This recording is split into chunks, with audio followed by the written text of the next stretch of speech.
Good morning. आज हम फनाकार पतली फिल्म द्वारा व्यतिकरण के बारे में पढ़ेंगे।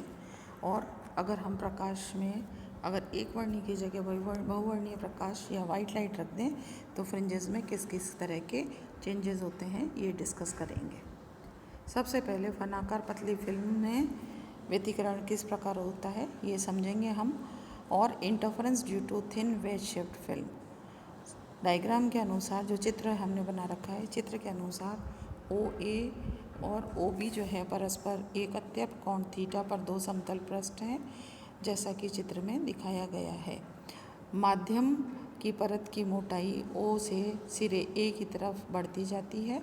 अब इस फिल्म पर एक वर्णीय प्रकाश किरणें आपतित होती हैं, तो फिल्म की ऊपरी एवं निचली सतह से परावर्तित किरणों के मध्य व्यतिकरण होता है एवं फ्रिंजें दिखाई पड़ती है। ये फ्रिंजें दोनों पृष्ठों की परिच्छेद रेखा के समानांतर सरल रेखीय बनती हैं। ये फ्रिंजें सम मोटाई की फ्रिंजें कहलाती हैं। ये प्रभाव सर्वोत्तम तब दिखाई देता है जब आपतन कोण का मान अत्यल्प होता है, जैसा कि डायग्राम में दिखाया गया है। ओ ए और ओ बी दो कोई भी आपके सतह है जिसके बीच में एयर फिल्म एनक्लोज्ड है। थीटा आपका वेज एंगल है और ये जो एंगल है ये बहुत छोटा होता है और ये प्रभाव तभी सर्वोत्तम दिखाई देता है जबकि थीटा छोटा होता है। और ये थीटा छोटा होने का रीज़न ये है कि अगर थिकनेस फिल्म की बढ़ जाएगी तो वहाँ पे कोहेरेंस नहीं रहेगी और कोहेरेंस नहीं रहने के कारण हम किसी भी तरह का कोई भी पैटर्न दिखाई नहीं देगा हमें। तो अब हम देखेंगे कि इसके अंदर इंटरफेरेंस में मैक्सिमा मिनिमा की और बाकी कंडीशंस किस तरह से वेरी करती है। हम जानते हैं कि पिछले लेक्चर्स में हमने देखा है कि जो पतली फिल्म से परावर्तित किरणों के मध्य पथांतर 2 म्यूटी cos r minus lambda by 2 के बराबर होता है। यदि परावर्तित किरणों को ऊर्ध्वाधर दिशा में ही देखा जा रहा हो, अर्थात आई का मान बहुत छोटा हो या आई ज़ीरो की तरफ टेंड कर रहा हो, तो फलस्वरूप आर भी छोटा होगा। अतएव कॉस आर की वैल्यू नियरली कॉस ज़ीरो हो जाएगी और cos zero is nearly equal to 1 ले सकते हैं। अतः परावर्तित किरणों के बीच में जो पथांतर है वो हो जाएगा 2 mu t minus lambda by 2 के बराबर। अब संपोषी व्यतिकरण की स्थिति। संपोषी व्यतिकरण के लिए 2 mu t minus lambda by 2 is equal to n lambda होता है, even integer of lambda by 2, जहाँ पे एन की वैल्यू 0, 1, 2, 3 से वेरी करती है। और 2 mu t is equal to 2n plus 1 into lambda by 2 हो जाएगा। समीकरण को हल करने पे समीकरण 2 प्राप्त होगा। टी के उन सभी मानों पर प्रदीप्त फ्रिंजें दिखाई पड़ती है जो प्रतिबंध 2 को संतुष्ट करती है। इसी तरह विनाशी व्यतिकरण की स्थिति जहाँ पे कि मिनिमा बनेगा वो डिस्कस करेंगे हम। तो विनाशी व्यतिकरण के लिए हमारे पास होता है कि part difference should be equal to odd integer of lambda by 2। तो कॉस आर की वैल्यू 1 हो गई, तो पार्ट डिफरेंस हो गया हमारे पास 2 mu t minus lambda by 2 which is equal to odd integer means 2n plus 1 और 2n minus 1 into lambda by 2 के बराबर। अब हम इसको देखेंगे कि जो वैल्यूज़ है इसको किस तरह से चेंज होगी। ये वैल्यू इसकी वैल्यू में चेंज में हो जाएगा कि 2 mu t is equal to n plus 1 into lambda. चूँकि n प्लस 1 भी एक पूर्णांक होता है, अतः n प्लस 1 को भी n लिख सकते हैं और इक्वेशन हो गई हमारी 2 mu t is equal to n lambda से दिस इज़ इक्वेशन नंबर 3। फान की किनार जहाँ पे t इज़ इक्वल टू 0 है, जहाँ पे कि मीटिंग पॉइंट है ओ ए और ओ बी का, वहाँ हमें अदीप्त फ्रिंज दिखाई दे पड़ती है क्योंकि वहाँ पे t की वैल्यू 0 होने के कारण यहाँ पे थिकनेस 0 होती है और सारा एक्सप्रेशन की वैल्यू 0 हो जाएगी, इसलिए वहाँ हमें सेंटर जो है वो हमेशा डार्क फ्रिंज दिखाई देगी। अब फनाकार पतली फिल्मों की फ्रिंज अंतराल की गणना किस तरह से कर सकते हैं हम वो डिस्कस करते हैं। Fringe width calculation of ways shaped film. अब ये कोई एक वेज शेप्ड फिल्म वही सिमिलरली जैसे हमने पहले डिस्कस किया था, ओ ए और ओ बी दो कोई भी प्लेन है जो कि थीटा डिग्री पे इंक्लाइंड है। म्यू रिफ्रैक्टिव इंडेक्स का कोई भी अगर एयर है तो म्यू 1 हो जाएगा और कोई दूसरा मीडियम है तो म्यू की वैल्यू बदल जाएगी। तो ओ ए और ओ बी के बीच में कोई भी माध्यम है रखा हुआ। अब हम ये देखते हैं कि माना कि एन बी अदीप्त फ्रिंज किनारे ओ से एक्सन दूरी पे बनती है। ओ से एक्सन डिस्टेंस पे एनथ बन रही है। यदि फान कोण थीटा हो तो चित्रानुसार फ्रिंज पर टी का मान कितना हो जाएगा।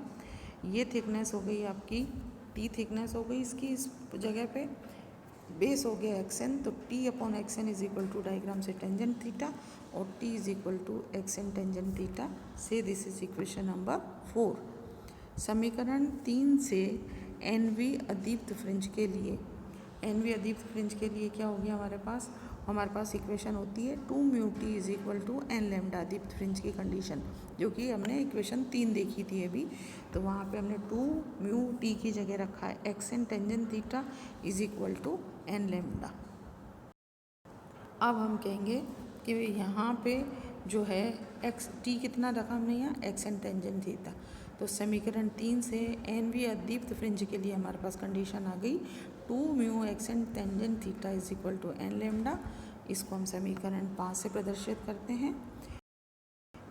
एन प्लस 1v अदीप्त फ्रिंज के लिए अगर मैं कंडीशन लिखूं तो वो हो जाएगी 2 mu x N plus 1 tangent theta is equal to n plus 1 into lambda, equation number 6। समीकरण 6 में से समीकरण 5 को घटाने पर, क्योंकि हमें पता है जो फ्रिंज अंतराल होता है उसके लिए हम पहले देख चुके हैं डेफिनेशन क्या होती है, ये डिफरेंस बिटवीन 2 consecutive डार्क और 2 consecutive bright fringes is known as fringe width, और किन्हीं 2 क्रमागत काली या 2 क्रमागत चमकीली फ्रिंजों के बीच की दूरी को फ्रिंज चौड़ाई कहते हैं। तो हमने यहाँ पे पहले nth फ्रिंज के लिए निकाल ली पोजीशन xn, फिर n प्लस 1 फ्रिंज के लिए पोजीशन निकाली। इन दोनों इक्वेशंस को अगर हम घटा देंगे तो हमारे पास आ जाएगी xn plus 1 minus xn which is equal to beta fringe चौड़ाई के बराबर होगी। इसलिए हम समीकरण 6 में से समीकरण 5 को घटाते हैं तो इक्वेशन आ गई 2 mu xn plus 1 minus xn tangent theta is equal to lambda, और X N plus 1 minus x N is equal to lambda upon 2 mu tangent theta से दिस इज इक्वेशन नंबर 7।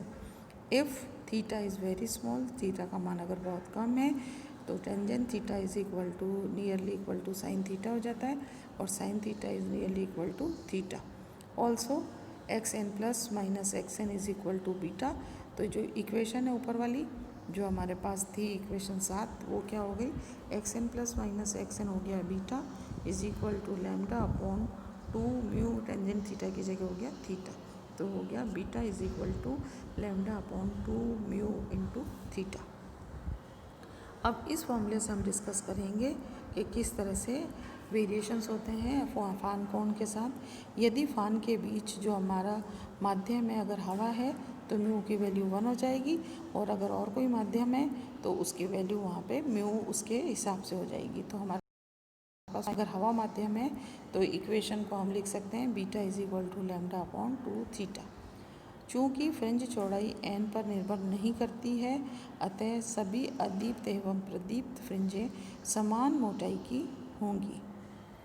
फान कोण थीटा अधिक होने पर fringe चौड़ाई घटती है एवं लैम्डा अधिक होने पर फ्रिंज चौड़ाई बढ़ती है। ये उपरोक्त फॉर्मूले से हमारे को बिल्कुल क्लियर है, because beta is inversely proportional to theta. यदि ज्ञात लैम्डा वाले प्रकाश के लिए प्रयोग द्वारा बीटा ज्ञात करें तो फान कोण थीटा भी ज्ञात किया जा सकता है। अगर हमारे पास लैम्डा पता है हमें और थीटा पता है, तो यहाँ बीटा पता है और लैम्डा पता है, तो हम इस इक्वेशन से फान कोण या थीटा भी निकाल सकते हैं। अब हम डिस्कस करेंगे, अभी तक हमने जो लिया था प्रकाश वो मोनोक्रोमेटिक लाइट ही एक वर्णीय प्रकाश था, तो उसमें मैक्सिमा और मिनिमा काली और चमकीली फ्रिंजें बन रही थी समान दूरी पर। अब हम कहते हैं अगर हमने एक वर्णीय प्रकाश को बहु से बदला, जैसे एक वर्णीय प्रकाश क्या होता है, एक वर्णीय प्रकाश वो प्रकाश होता है जिसमें सिर्फ एक वेवलेंथ की सारी लाइट होती है, और जो बहुवर्णीय प्रकाश होता है वो होता है हमारे पास ऐसा प्रकाश जिसमें कई सारी तरंगदैर्घ्य से मिलके जो बना हुआ है। तो जो श्वेत प्रकाश है हमें पता है इसके अंदर हमारे पास सारे कलर, सातों कलर होते हैं। सातों कलर होने का मतलब है हमारे पास अलग अलग वेवलेंथ्स है। तो जो श्वेत प्रकाश जब हम ये रख देंगे तो हमारा जो सोर्स है वो एक वर्णीय प्रकाश से बहुवर्णीय प्रकाश हो गया। बहुवर्णीय प्रकाश का मतलब क्या हो गया कि हमारे को यहाँ पे कलरफुल फ्रिंजेस दिखाई देंगी। यदि फ़नाकार फिल्म को श्वेत प्रकाश से प्रकाशित करें तो फ़ान के किनार पर अदीप्त फ्रिंज क्रमशः बैंगनी से लाल रंग की, फिर एक रंग पर दूसरे के आने के कारण रंगों का मिश्रण और उसके बाद समांग सफ़ेद प्रकाश दिखाई पड़ता है। क्यों? क्योंकि हमारे को पता है beta is directly proportional to lambda. तो अगर हम देखेंगे कि लाल प्रकाश के लिए क्योंकि लैम्डा ज़्यादा होता है तो बीटा ज़्यादा होगा, इसलिए वो सबसे पहले दिखेगी। और बीटा जब मैं वॉयलेट कलर लूँगी, बैंगनी कलर, तो उसके लिए बीटा भी कम होगा। इसलिए जो अदीप्त प्रकाश में फ्रिंज बैंगनी से लाल रंग की दिखनी है वो एक दूसरे रंगों के आने के मिश्रण के कारण फिर वो श्वेत हो जाएगी और हमें वहाँ पे एक सा इल्यूमिनेटेड, फिर इसके बाद हमें समांग सफ़ेद प्रकाश दिखाई देगा।